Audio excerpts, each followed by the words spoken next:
Brigadier साहब जी। जो गुनाह अपराध किया है, भारत के खिलाफ साजिश रची है, 166 लोगों की मौत का जिम्मेदार तहव्वुर राणा है, सबूत पर्याप्त हैं, तो ज्यादा वक्त नहीं लगना चाहिए अगर प्रोसेस ऑफ लॉ भी होता है तो जिस तरीके से हुसैन साहब कह रहे हैं। मेरे हिसाब से तो कानून राजनीतिक पार्टियों के जो चुने हुए नुमाइंदे पार्लियामेंट में जाते हैं, संसद में जाते हैं, वो कानून बनाते हैं जी। और ये कानूनों को हमारी अदालतें उन्हीं कानून के हिसाब से फैसले करती हैं। अगर हमें लगता है, लोगों को ये लगता है कि ऐसे केसेस में जल्दी फैसला होना चाहिए, तो उनको कानून इस हिसाब से बदली करने के लिए अपने नुमाइंदों के ऊपर दबाव डालना चाहिए और पार्लियामेंट जो है उनको बदली कर सकती है। लेकिन हमें एक चीज को कभी भी नहीं भूलना चाहिए कि हमारी अंदरूनी राजनीति एक अलग बात है जी।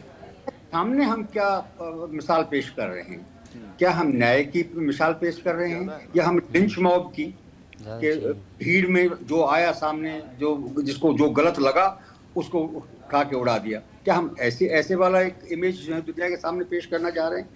मेरे ख्याल से इसमें तो कोई दो राय हो ही नहीं सकती। जी बिलाल साहब क्या कहना चाहते हैं आप? दूसरा ये दूसरी बात ये है, एक सेकंड मुझे और दीजिए आप। जी प्लीज सर। वो ये है कि देखिए, कांग्रेस के टाइम पर ये हुआ, बीजेपी के टाइम पे दूसरी चीजें हुई। अगर किसी वक्त पहले बीजेपी ने राजनीति करी कांग्रेस के खिलाफ या कांग्रेस ने राजनीति की बीजेपी के खिलाफ, जब पुलवामा हुआ, तो ये दोनों निंदनीय हैं।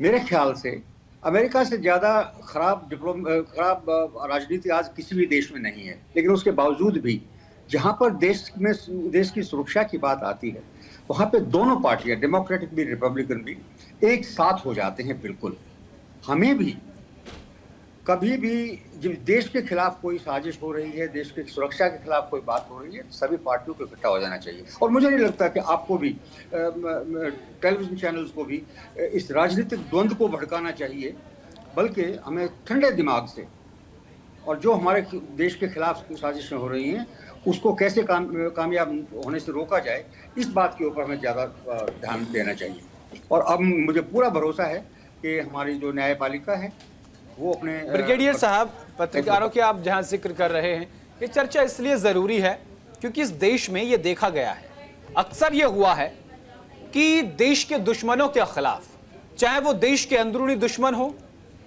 चाहे बेगुनाहों पर पत्थर बरसाने वाले दुश्मन हो, चाहे गोला बारूद बरसाने वाले हो, चाहे भारत के खिलाफ षड्यंत्र रचने वाले हो, चाहे देश के सबसे बड़े मंदिर, लोकतंत्र के मंदिर पर हमला करने वाले खूंखार आतंकी हो, उन सब के साथ ब्रिगेडियर साहब इस देश के विभीषण खड़े हो जाते हैं।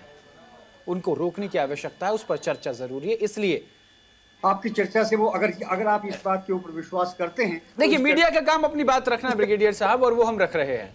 उस चर्चा से वो नहीं रोकने वाले हैं। बिल्कुल नहीं, उसके लिए पार्टियां बैठी हैं हमारे साथ, आप जैसे विद्वान बैठे हैं, चर्चा करेंगे, राय देंगे, तो आगे चीजें बढ़ेंगी।